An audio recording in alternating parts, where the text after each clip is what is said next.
বিষয়টি ভালো করে স্মরণ রাখবে। সবসময় তুমি যা চাবে তাই তোমার হস্তগত হবে না, তবে তোমার অন্তরে এই বিশ্বাস ধারণ করতে হবে যে আল্লাহ তাআলা তোমার জন্য এর চেয়ে উত্তম কিছুর ব্যবস্থা করে দিবেন। যদি তুমি দেখো কেউ তোমার থেকে ধন সম্পদ, জ্ঞান গরিমায় বেশি মর্যাদাবান হয়ে যাচ্ছে, তাহলে তার প্রতি হিংসা পোষণ ও বিদ্বেষ পরায়ণ হওয়া থেকে বিরত থাকো।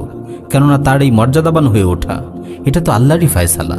তার প্রতি বিদ্বেষ পোষণ করার মানেই হচ্ছে আল্লাহর ফায়সালায় অসন্তুষ্ট হওয়া।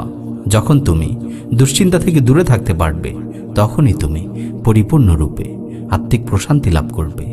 আর যখন তুমি সর্বদা হাস্যোজ্জ্বল থাকবে, তখন তোমাকে দেখে অন্যরাও অনুপ্রাণিত হবে। তাই সর্বাবস্থায় সকল দুঃখ কষ্টের মাঝেও এসো আল্লাহর শুকরিয়া আদায় করি, আলহামদুলিল্লাহ। পরিস্থিতি যতই প্রতিকূল হোক না কেন, তোমার অন্তর থেকে নেক নিয়াতগুলো যেন দূরীভূত না হয়ে যায়। কেননা মানুষেরা তো তাদের নিয়াত অনুযায়ী রিজিক প্রাপ্ত হয়। প্রিয় ভাই ও বোন, তুমি সর্বদাই ধৈর্য ধারণ করো, এমনকি অসুস্থতার সময়ও আল্লাহর শুকরিয়া আদায় করো, আলহামদুলিল্লাহ। কেননা তোমার গুনাহগুলোকে ক্ষমা করার জন্য ও তোমার মর্যাদাকে বুলন্দ করার জন্যেই আল্লাহ তাআলা তোমাকে এই অসুস্থতা দ্বারা পরীক্ষা করছেন।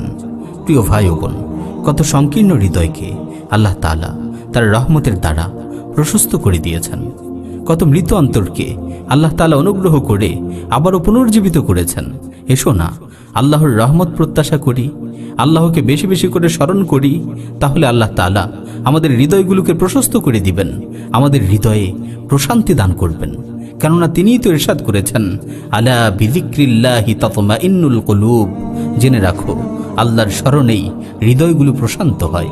জেনে রাখো, আল্লাহর স্মরণেই অন্তরগুলো পরিতৃপ্ত হয়।